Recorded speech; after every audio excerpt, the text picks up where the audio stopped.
नमस्कार, सत्यहिंदी.com में आपका स्वागत है। एक नजर अब तक की सुर्खियों पर। हाथरस बलात्कार की घटना के बाद अब बलरामपुर में भी ऐसी ही खौफनाक घटना सामने आई है। बलरामपुर में 22 साल की एक दलित युवती के साथ दो लोगों ने सामूहिक बलात्कार किया और उसके दोनों पांव और कमर को तोड़ दिया। ये घटना जिले के गैसाड़ी गांव में मंगलवार को हुई है। बीकॉम दूसरे वर्ष की यह छात्रा अपनी फीस जमा करने के लिए घर से निकली थी। परिवार का कहना है कि वह एक प्राइवेट फर्म में काम भी करती थी। उन्होंने कहा कि जब वह वापस लौट रही थी तो उसका अपहरण कर उसके साथ बलात्कार किया गया। हालत गंभीर होने पर परिवार वाले उसे लखनऊ के किसी अस्पताल में ले जा रहे थे, लेकिन उसने रास्ते में ही दम तोड़ दिया। हाथरस की घटना के बाद बीजेपी के दलित सांसदों में भी बेचैनी है। द इंडियन एक्सप्रेस से बातचीत में उत्तर प्रदेश बीजेपी के 4 दलित सांसदों ने हाथरस मामले में पुलिस की कार्रवाई की निंदा की और कहा कि इसकी उचित जांच होनी चाहिए। उन्होंने परिवार को शामिल किए बिना युवती का दाह संस्कार करने पर भी सवाल उठाए। कौशाम्बी के सांसद विनोद कुमार सोनकर ने कहा कि निश्चित रूप से इस घटना से राज्य और हमारी सरकार की छवि खराब हुई है। इससे राजनीतिक नुकसान भी हो रहा है, लेकिन राज्य सरकार परिवार को न्याय दिलाने के लिए पूरे प्रयास कर रही है। एक दूसरे सांसद ने नाम ना जाहिर करने की शर्त पर चेतावनी दी कि इस घटना से पार्टी को बिहार चुनाव में नुकसान होगा। हाथरस पीड़िता के परिवार से मुलाकात करने जा रहे राहुल गांधी और प्रियंका गांधी को ग्रेटर नोएडा के करीब पुलिस ने रोक लिया है, जिसके बाद राहुल और प्रियंका पैदल ही कार्यकर्ताओं के साथ हाथरस के लिए आगे बढ़ रहे हैं। बता दें कि प्रशासन ने हाथरस की सीमाओं को सील किया हुआ है और धारा 144 लगा दी है। हाथरस गैंग पीड़िता के शव को आधी रात जलाए जाने के मामले में कांग्रेस अध्यक्ष सोनिया गांधी ने न्याय की मांग की है और कहा है कि हाथरस की निर्भया की मृत्यु नहीं हुई है, उसे मारा गया है। उन्होंने सरकार से सवाल किया कि मरने के बाद भी इंसान की एक गरिमा होती है। हमारा हिंदू धर्म उसके बारे में भी कहता है, मगर उस बच्ची को अनाथों की तरह पुलिस की ताकत के जोर से जला दिया गया। हाथरस की खौफनाक घटना के बाद समाजवादी पार्टी के कार्यकर्ता प्रदर्शन कर रहे हैं। सभी कार्यकर्ता पीड़िता के परिवार से मिलने जा रहे थे, तभी पुलिस ने उन पर लाठीचार्ज कर दिया। इससे पहले कल भी समाजवादी पार्टी के कार्यकर्ताओं ने मुख्यमंत्री आवास के बाहर प्रदर्शन करते हुए लाठियां खाई थीं।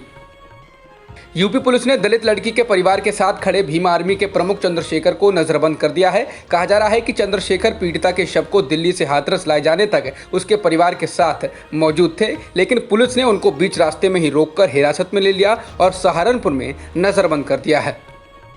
विशेष सीबीआई अदालत ने भले ही सबूतों के अभाव में बाबरी मस्जिद विध्वंस में साजिश से इनकार किया और सभी आरोपियों को बरी कर दिया है, लेकिन जस्टिस मनमोहन सिंह लिब्राहन का कुछ और ही कहना है। द इंडियन एक्सप्रेस से बातचीत में जस्टिस लिब्राहन ने कहा, मैंने पाया कि एक साजिश थी।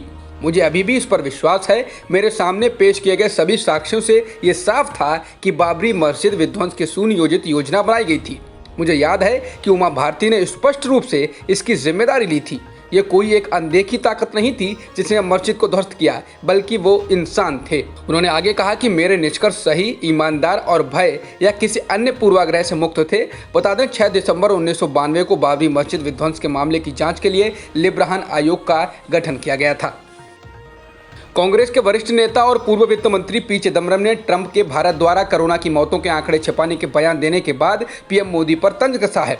चिदम्बरम ने कहा कि ट्रंप ने भारत को चीन और रूस के साथ उन देशों में गिनाया है जो कोरोना के कारण हो रही मौतों के आंकड़े छिपाते हैं।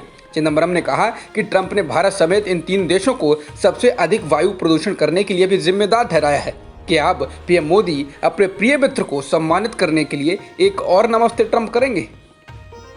बॉलीवुड डायरेक्टर अनुराग कश्यप से आज वर्सोवा पुलिस थाने की पुलिस पूछताछ कर रही है। पुलिस ने उनको यौन शोषण के मामले में समन जारी किया था। अनुराग पर एक्ट्रेस पायल घोष ने यौन शोषण के आरोप लगाए थे। पायल ने 22 सितंबर को मुंबई के वर्सोवा थाने में उनके खिलाफ लिखित में शिकायत दर्ज करवाई थी।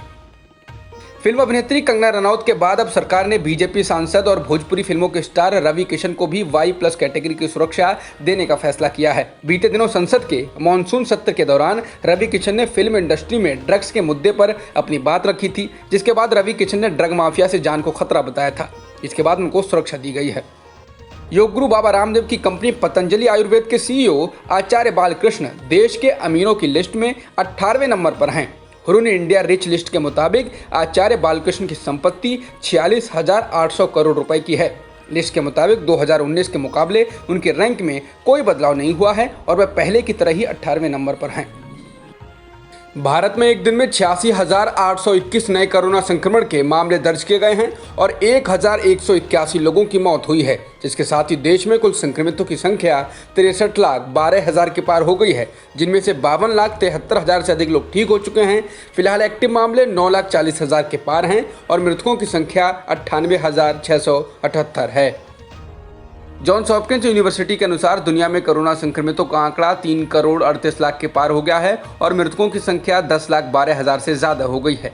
वहीं वर्ल्डोमीटर्स वेबसाइट के मुताबिक दुनिया में अब तक 2,54,00,000 से अधिक लोग ठीक भी हो चुके हैं। जॉन्स हॉपकिंस यूनिवर्सिटी के अनुसार अमेरिका में संक्रमितों की संख्या 72,32,000 के पार हो गई है और मृतकों की संख्या 2,06,000 से ज़्यादा हो चुकी है।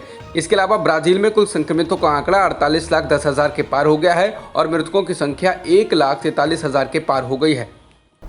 अब तक की खबरों में बस इतना ही। बाकी खबरों के लिए बने रहिए सत्यहिंदी.com के साथ।